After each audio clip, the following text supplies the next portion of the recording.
Hello, I'm Mr. Conley, welding instructor at Parma City Schools. Welding program is a 2-year program which students begin their junior year and finish up their senior year.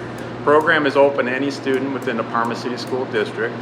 Along with traditional welding, our program, we're also lucky enough to have some high-tech advanced automation equipment such as our CNC plasma table where students can gain skills programming using that.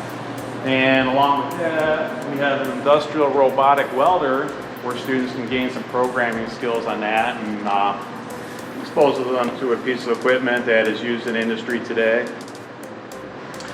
Some other equipment features of the lab. We've got some machining capabilities. We've got milling machines, lathes, sheet metal fabrication equipment, press brakes,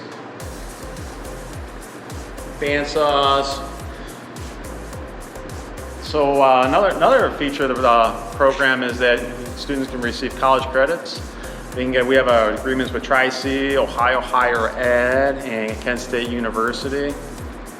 So along with learning the traditional welding skills back here with our stick welding and MIG welding, TIG welding, students gain college credits. And so if you're interested possibly welding, you want a career with a bright future, not afraid to get your hands dirty, welding may just be for you.